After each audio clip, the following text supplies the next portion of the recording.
ओम नमः शिवाय। जय शिव शंभू। एक बार फिर से आप सभी का स्वागत है अपने YouTube चैनल धर्म ज्ञान में। सोमवार का दिन भगवान शंकर को समर्पित होता है। आज के दिन भक्त भोलेनाथ को प्रसन्न करने के लिए विशेष पूजा अर्चना करते हैं। कुछ लोग आज के दिन व्रत भी रखते हैं ताकि शिव जी की विशेष कृपा प्राप्त की जा सके। बाबा भोलेनाथ के आशीर्वाद के लिए सोमवार का व्रत भी करते हैं। तो अगर आप लोग भी सोमवार का व्रत करते हैं तो व्रत में व्रत की कथा पढ़ना अथवा सुनना बहुत अनिवार्य होता है। अगर आप व्रत नहीं भी करते हैं तो सोमवार व्रत की कथा सुन के आप उतना ही पुण्य फल प्राप्त कर सकते हैं जितना कि आप उपवास से प्राप्त करेंगे। तो नारद पुराण के अनुसार सोमवार में व्यक्ति को प्रातः उठकर स्नान आदि करना चाहिए, शिव जी को जल और बेलपत्र चढ़ाना चाहिए तथा शिव और माता गौरी की पूजा करनी चाहिए। शिव पूजन के बाद सोमवार व्रत की कथा अवश्य ही पढ़नी चाहिए। इसके बाद केवल एक समय ही भोजन करना चाहिए। साधारण रूप से तो सोमवार का व्रत दिन के तीसरे पहर तक ही रखा जाता है, मतलब शाम तक रखा जाता है। सोमवार व्रत 3 प्रकार के होते हैं: प्रति सोमवार व्रत, सौम्य प्रदोष व्रत और 16 सोमवार का व्रत। इन सभी व्रतों के लिए एक ही विधि होती है। तो आज के वीडियो में हम सुनेंगे सोमवार व्रत की कथा। तो चलिए बिना देरी किए हुए कथा शुरू करते हैं।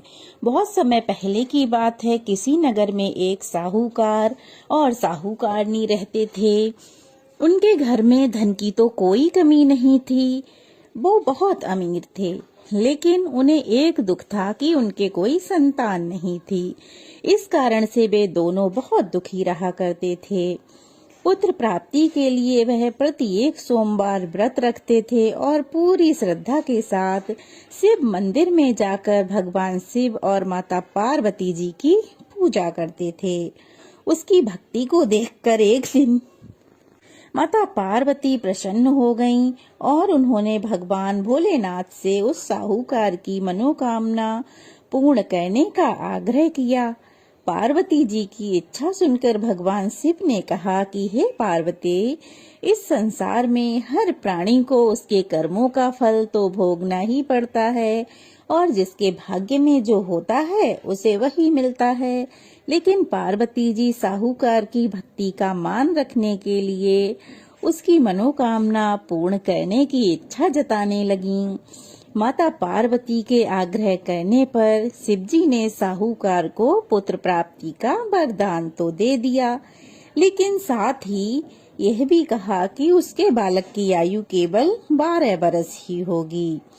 अब माता पार्वती और भगवान शिव की यह सारी बातचीत वो साहूकार सुन रहा था। उसे ना तो इस बात से कोई खुशी हुई और ना ही कोई दुख हुआ, बल्कि वह पहले की भांति ही शिव जी की पूजा करता रहा। अब कुछ समय बीता। कुछ समय के बाद साहूकार के घर में एक पुत्र का जन्म हुआ। जब वह बालक 11 वर्ष का हुआ तो उसे पढ़ने के लिए काशी भेज दिया गया। साहूकार ने पुत्र के मामा को बुलाकर बहुत सारा धन दिया और कहा कि तुम बालक को लेकर विद्या अध्ययन के लिए काशी ले जाओ और मार्ग में यज्ञ कराते हुए जाना। जहाँ भी यज्ञ कराओ वहाँ ब्राह्मणों को भोजन कराना और दक्षिणा अवश्य देना। अब क्या था, दोनों मामा भांजे इसी तरह से यज्ञ कराते हुए ब्राह्मणों को दान दक्षिणा देते हुए काशी की ओर चल पड़े। रात में एक नगर पड़ा जहाँ नगर के राजा की कन्या का विवाह था, लेकिन जिस राजकुमार से उसका विवाह होने वाला था वह एक आंख से काना था। राजकुमार के पिता ने अपने पुत्र के काना होने की बात को छुपाने के लिए एक चाल सोची। साहूकार के पुत्र को देखकर उसके मन में यह विचार आया कि क्यों न लड़के की जगह दूल्हा बनाकर इसे ही बिठा दिया जाए और राजकुमारी से विवाह करा दिया जाए। विवाह के बाद इसको कुछ धन देकर विदा कर दूंगा और राजकुमारी को अपने नगर ले जाऊंगा।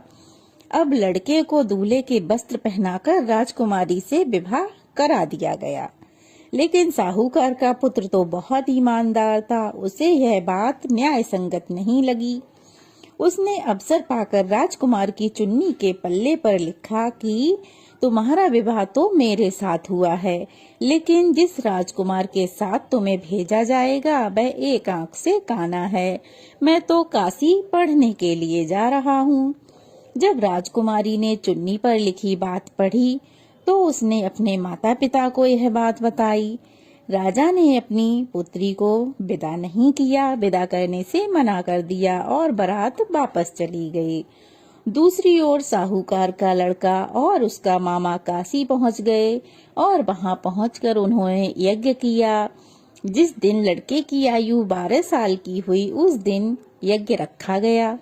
लड़के ने अपने मामा से कहा कि मामा, मेरी तबीयत कुछ ठीक नहीं है। मामा ने कहा कि तुम अंदर जाकर सो जाओ। अब लड़का अंदर जाकर सो गया। शिवजी के वरदान के अनुसार कुछ ही देर में उस बालक के प्राण निकल गए। अब तो मृत भांजे को देखकर उसके मामा ने रोना बिलखना प्रारंभ कर दिया। संयोगवश उसी समय शिवजी और माता पार्वती उधर से होकर ही गुजर रहे थे। अब माता पार्वती ने भगवान से कहा, स्वामी, मुझे किसी के रोने का स्वर सुनाई दे रहा है जो मुझसे सहन नहीं हो रहा है। आप इस व्यक्ति के कष्ट को दूर करिए। जब शिवजी मृत बालक के समीप गए तो वह बोले कि यह तो उसी साहूकार का पुत्र है जिसे मैंने 12 वर्ष की आयु का वरदान दिया था। अब इसकी आयु पूरी हो चुकी है। लेकिन मातृभाव से विभोर माता पार्वती ने कहा कि हे महादेव, आप इस बालक को और आयु देने की कृपा करें, अन्यथा इसके वियोग में इसके माता पिता भी तड़प तड़प कर मर जाएंगे। माता पार्वती के आग्रह पर भगवान शिव ने उस लड़के को जीवित होने का वरदान दे दिया। अब शिवजी की कृपा से वह लड़का जीवित हो गया। शिक्षा समाप्त करके लड़का अपने मामा के साथ अपने नगर की ओर चल दिया। दोनों चलते हुए उसी नगर में पहुंचे जहां उस लड़के का विवाह हुआ था। उस नगर में भी उन्होंने यज्ञ का आयोजन किया। उस लड़के के ससुर ने उसे पहचान लिया और महल में ले जाकर उसकी खूब खातिरदारी की और अपनी पुत्री को उस राजकुमार के साथ यानी कि साहूकार के बेटे के साथ विदा कर दिया। इधर क्या हुआ कि साहूकार और उसकी पत्नी भूखे प्यासे रहकर अपने बेटे की प्रतीक्षा कर रहे थे।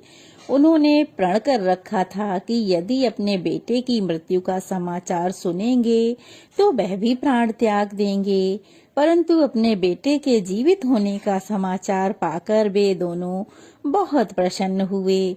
और उसी रात भगवान शिव ने व्यापारी को स्वप्न में आकर कहा, हे श्रेष्ठी, मैंने तेरे सोमवार के व्रत करने और व्रत कथा सुनने से प्रसन्न होकर तेरे पुत्र की आयु लंबी कर दी है।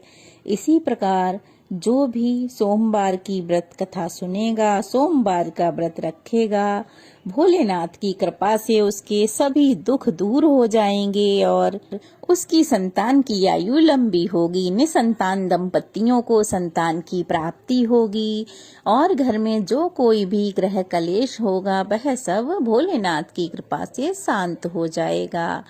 तो यह थी सोमवार व्रत कथा। कैसी लगी कमेंट बॉक्स में जरूर बताइएगा। अच्छी लगी हो तो वीडियो को लाइक करके शेयर कीजिएगा, ढेर सारे कमेंट्स कीजिएगा और अगर नए हैं तो प्लीज चैनल को सब्सक्राइब कीजिएगा। जय भोलेनाथ, जय शिव शंभू, ओम नमः शिवाय।